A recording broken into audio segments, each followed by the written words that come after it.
The S25 Ultra is a mammoth of a phone. It has the best display, the best processor, and maybe the best cameras, but that one is questionable. But what happens when you put up the best of what Google can produce, the Pixel 10 Pro, up against what is considered possibly the best Android phone of 2025? Well, actually, the Pixel, it might struggle to keep up.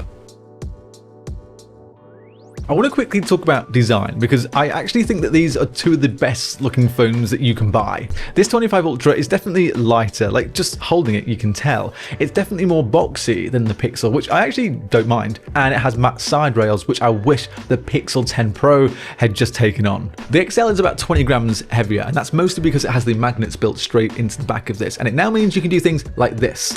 And I actually don't mind having a heavier phone because it means I don't actually need to use a case to actually use a world of MagSafe accessories. So this is a big plus on the 10 Pro XL. And just in case you've forgotten, like I have for most of the year, that the S25 Ultra does have the S Pen built straight in. And honestly, I think this is slowly dying, but you certainly don't get that on the Pixel. Just having them both in my hand side by side, I would say that the Pixel definitely feels the more premium because it's heavier. But then on the other side of it, I actually much prefer the S25 Ultra's design. Let's do the performance comparison between both of these phones, and at this point we know that you're not going to be buying a Pixel for pure performance because the Tensor G5 doesn't even make it a contest trying to compete with the S25 Ultra's Snapdragon 8 Elite. The numbers on paper, honestly, they're not even close, and the S25 Ultra outperforms the Pixel in every measurable way you can think of. It's better for gaming, it's better for video editing, and it's just a bigger workhorse. So if you're more of a power user and you're picking up your phone to do lots of intense tasks, then I would say that the S25 Ultra, it's kind of a no-brainer. You'd think with all that extra power then that the S25 Ultra would make it no contest when using your phone for daily tasks, but the beauty of the Google Pixel is that you couldn't really tell day to day what is the weaker processor. For those day-to-day tasks, that's, calls and messages, emails, YouTube, Instagram, any of that sort of stuff, I wouldn't really be able to tell you the difference between the two. And the Pixel surprisingly keeps up really well with the S25 Ultra. If you were to put both these phones side by side in some sort of blind comparison, I could not tell you which is going to be the Snapdragon 8 Elite and which is the Tensor G5.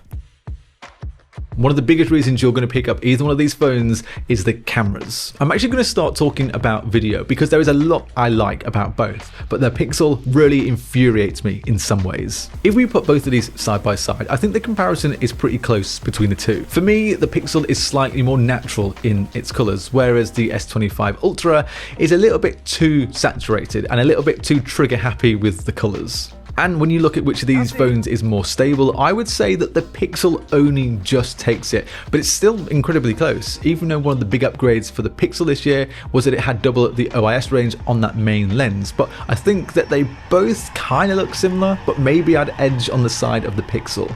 Now here's where my annoyance comes in with the Pixel, because this is a Pro phone, right? But when it comes to video, there's almost zero Pro features.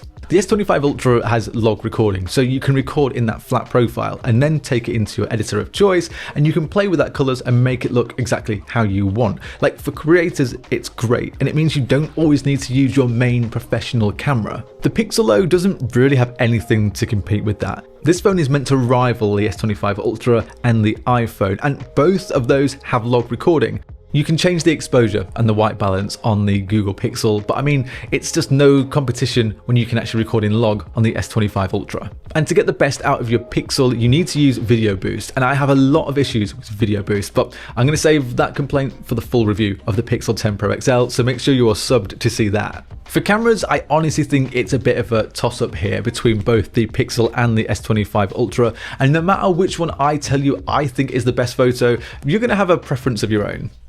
I actually think that the S25 Ultra gives you a bit too much saturation, and this is like no matter what lens you're going to use, and the pictures definitely come out a little bit too warm. I know a lot of people will like that, but I like the more cooler, more natural, realistic tones that you actually see on the Pixel, and that's because I feel like it gives you a better representation of what I'm actually seeing with my eye when I'm taking those photos. When you look at the S25 Ultra, I feel like you just get a little bit more detail on that main lens than what you get on the 10 Pro XL.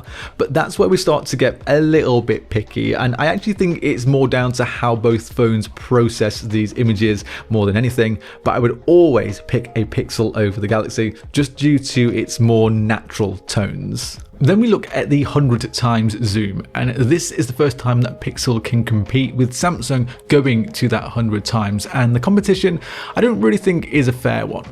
The Pixel uses AI to enhance those photos, and they do look much better than the S25 Ultra. They add in some more detail, the images look somewhat usable, even if it does smooth them out quite a bit, and I think the S25 Ultra most of the time looks a little bit like a mess, and I certainly wouldn't be able to call them a usable photo. I'm still not sure though how I feel about having an AI enhanced image on the Pixel compared to a normal photo on the S25 Ultra, even if the quality of that one is pretty bad. But what about if you're going to just put these phones head to head for pure specs? Which one comes out on top? Well, actually, they're both pretty similar. There is something that you cannot get on the Pixel in the US anymore, and that's a SIM card. So, the S25 Ultra at least can give you a physical SIM. But then let's start looking at things like battery. I mean, the S25 Ultra has a smaller 5000 mAh battery compared to the Pixel's 5200. And in my time with both the S25 Ultra and the Pixel, you definitely get a little bit longer from the S25 Ultra.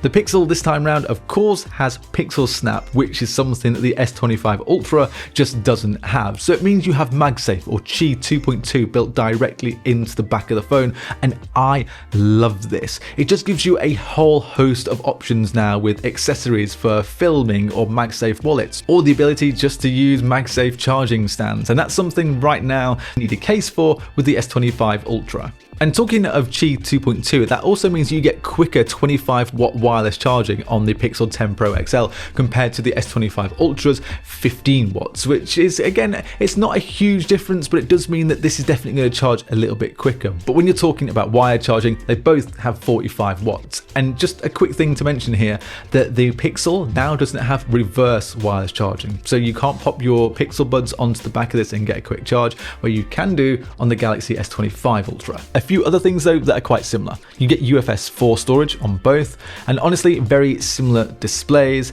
The Pixel can reach a slightly better 3300 nits, but then I still think that the S25 Ultra's almost zero bezels and the anti-reflective coating make it a better option, and I still stand by this, that I think that this is the best display on any phone you can get right now. But then again, you toss the coin, and I actually prefer the Face Unlock on the Google Pixel because it's Class 3 Face Unlock. So it means that I can actually use that to unlock my banking apps. And the speakers on the 10 Pro XL are really good. I think they do sound better than the S25 Ultra. So I'm going to play them both side by side, and you can have a decision on what you think is better.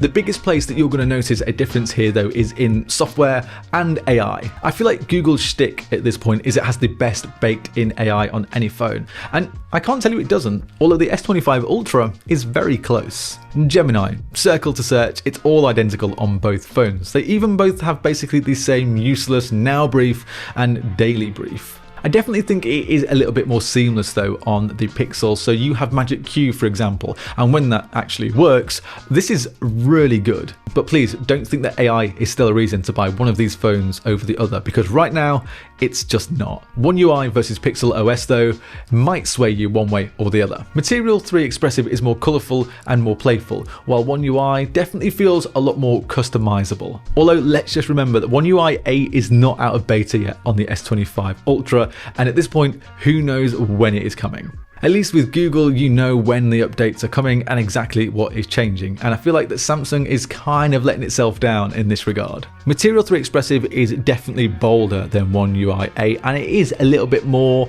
I'd say, friendly, while One UI 8 I feel is a little bit more professional, if that's the right way to describe it. Out the box, One UI 8 I don't think is trying to be more fun. However, it does give you things like Good Lock, and I know a lot of people love Good Lock, and I love Good Lock because it gives you so many options to customize your phone in any way you want. And I think that's a huge advantage of One UI, because you just go to the Galaxy store, you can download Good Lock, and you can download things like Home Up and Navstar and all that stuff right inside of the One UI software, and it's all approved by Samsung, so you know it's going to work well. Where if you go onto the Pixel and you want to do that same level of customization, then you need to download a third-party app, and it might not be as optimized. So I think if customization is something you're looking for, then One UI is definitely the way to go.